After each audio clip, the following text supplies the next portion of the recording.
सुबह के 11 बज चुके थे। पेट से आवाज़ें आने लगी थी। अखबार को पढ़ते हुए सुरेश जी ने बहू सपना को आवाज़ लगाई, बहू नाश्ता बन गया है तो दे दो। सुबह से 3-4 बार की चाय पी चुके हैं और अब इन्हें नाश्ता चाहिए। बहू सपना अपने में बुदबुदाती हुई किचन में चली गई। सुरेश जी सब सुन रहे थे। अखबार में छिपे अक्षर आंसुओं से धुंधले दिखाई दे रहे थे। ठंडी पड़ चुकी रोटियां और सूखी सब्जी सुरेश जी के आगे सपना ने परोस दी। सुरेश जी ने केवल भूख को शांत करने के लिए ठंडी रोटियां खाई और अपने कमरे में चले गए।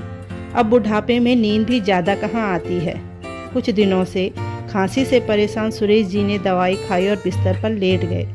सोच रहे थे, अगर मैं सुबह ही नाश्ता मांगता तो शायद घर में महाभारत तय थी।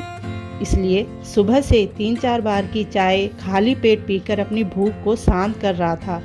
आज शांति होती तो अभी तक 10 बार पूछकर कुछ खाने को दे देती। अपनी पत्नी को याद कर सुरेश जी की आंखों के कोर गीले हो चुके थे। घर में पोता पोती बहू बेटा सभी थे, लेकिन सभी अपनी दुनिया में मस्त रहते। बेटा थोड़ी बहुत बात कर अपनी औपचारिकता को पूरा कर लेता। पत्नी शांति के गुजर जाने के बाद गांव में जो जमा पूंजी थी वो बेटे के मकान के लिए बेच दी और बड़े चाव और गर्व से आ गए थे सुरेश जी बेटे के घर रहने को। लेकिन यहाँ तो अपनापन तो दूर, 2 समय की रोटी भी बहुत मुश्किल से मिल रही थी। कुछ दिनों से खांसी कुछ ज़्यादा ही हो रही थी सुरेश जी को। बेटे ने डॉक्टर को दिखाकर दवाई लाकर फर्ज पूरा कर लिया। पत्नी और बच्चों को परेशान देख आलोक भी बापूजी को देख चिढ़ने लगा था। सुरेश जी की खांसी की आवाज़ से पोता पोती बहू सभी परेशान हो रहे थे। अब तो ज़्यादा खांसी करने पर भी सुरेश जी को डर लगने लगा था। अगले दिन सुबह अपना सामान लिए सुरेश जी कमरे से बाहर आए तो बेटे ने पूछ लिया, अरे बापूजी, आपकी तैयारी कहाँ की हो रही है?